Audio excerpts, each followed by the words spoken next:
With food, everybody's an expert. You're not watching me, man. I'm watching you. Everybody knows. Slice it up and put it in your plate. Just like you cook a potato. Okay. I think it's typical Afro-Caribbean. And it takes the same time to cook. People just know better. The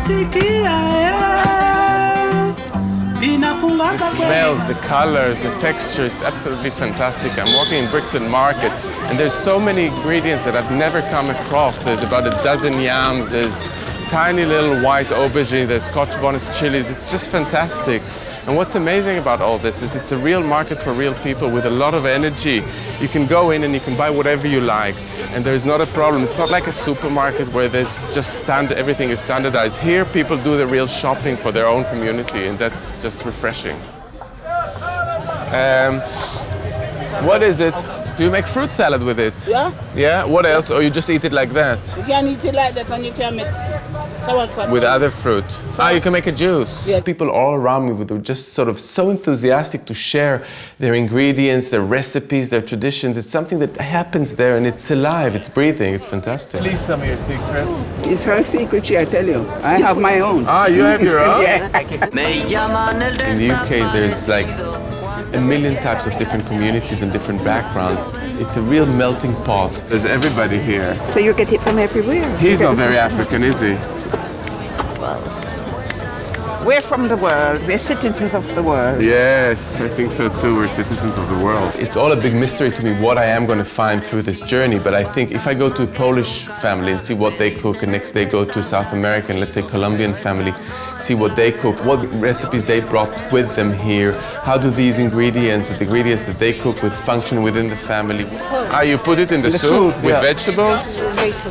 So indicative of the rest of the culture and what else is going on here. So it's a huge exploration for me. These guavas, they're just fantastic. They've got such a strong flavor, and it reminds me when I was a child, my mom used to buy them and leave them in the house. As soon as you entered the room, all you could do is smell guavas, and it just takes over the whole space. It's just fantastic.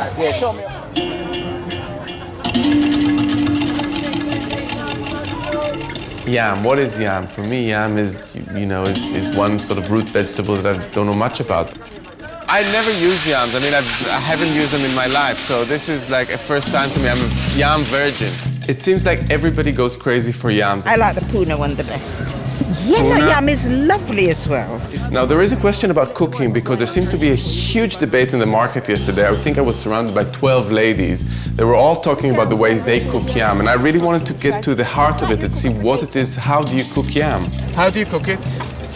Just put your water on to boil. Yeah. You let the water boil up first. The idea is to boil them. Everybody agrees that you should boil them. Now, I was trying to get a little bit more information. What is it about the boiling? Do you just boil it? But then there was one woman that really disputed that theory and said, no, you don't boil it. You cook it. Cook it, but you don't boil it. Yeah, you cook it. In boiling water? Yeah. The answer was you put it in boiling water. And see if I can do something a little bit different with them. A dear friend of mine told me I should maybe try and grate them as well and use them as a little bit like in a rosti. Not like a potato at all.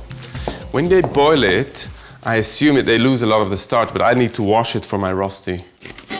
Grate 1 onion, 1 egg, I add a bit of pepper, and a nice pinch of salt. I love salt, I have to have loads of it. And some breadcrumbs, just enough to bind everything together, not much, I'd say about a tablespoon. I'm going to fry my rosti in ghee. It's going to give it a beautiful buttery taste. So I make sure that the pan is really hot. I put the butter ghee inside and get it to sizzle. You really see the smoke in the pan. I give it 2 to 3 minutes on one side, then I flip it over, another 2 minutes, and then I take it straight out. Can you make chips? Yes, you can make yam chips. And I'm going to do another one of my takes on yam, which is a very non-traditional way. I boiled some of this purple yam literally for 2 or 3 minutes, just so it still has a bite. Some egg, some polenta with nigella seed and Parmesan cheese.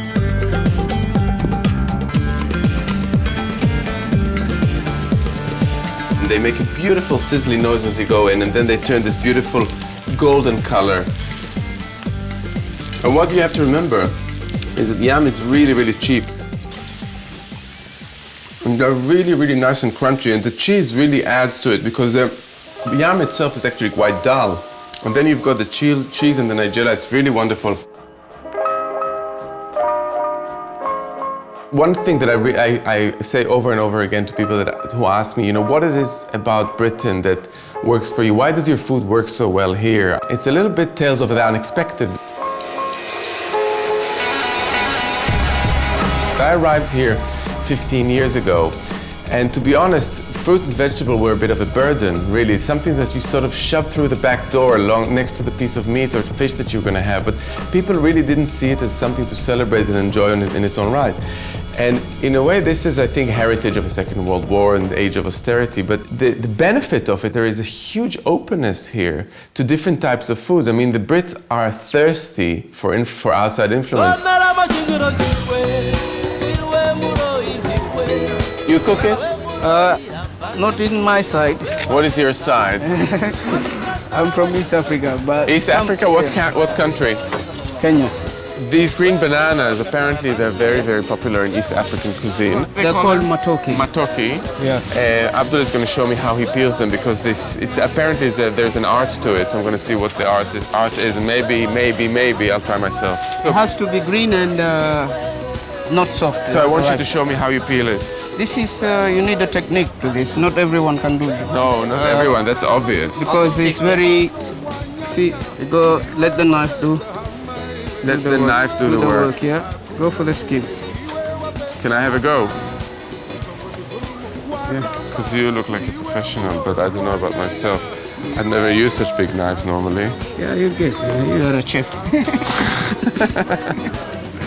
Look how much I lost. Yeah. That's a disaster. Can I get 3 of those tilapias? You can choose the nice ones for me. I want to make like a curry to go with my tilapia fish.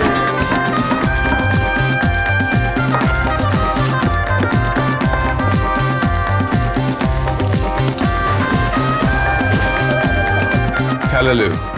Now I've got these green leaves I got from Abdul in the market. They look a bit like spinach or chard. It's got this sort of slightly peppery, but very, very, very fresh flavor. And I'm going to try and see what I can do. Maybe I blanch it and add it to my curry.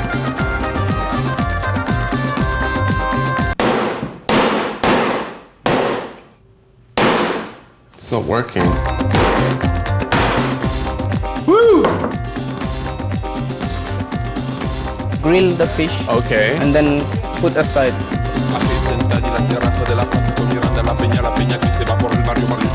Add the bananas and then mash them. If you want as well, you can add coconut milk as well. Okay. Coconut milk is for everything, you see. Yeah.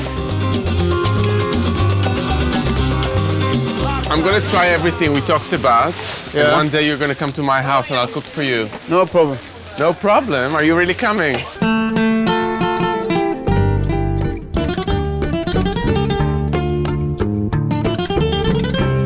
My grandmother, Yotam Ottolenghi, had her own little kitchen where there was literally a little Italy at home. She used to get her ingredients sent over from Italy. Great coffee, Parmesan cheese, anchovies in a tube. Fantastic things that were really extremely exotic. Everybody seems to think I'm a vegetarian, and sometimes it even gets me into some trouble because they assume things and then they realize I'm actually quite a bit of a meat and fish eater. But in actual fact, I do like to eat everything. So I'm really looking forward to traveling all over Britain, finding what other people do with their meat, with their fish, with their vegetables, whether it's halal lamb, whether it's fish by the sea. I'm really open to everything. As my father used to call me goloso, a little pig, I eat everything. El amor que me brindaba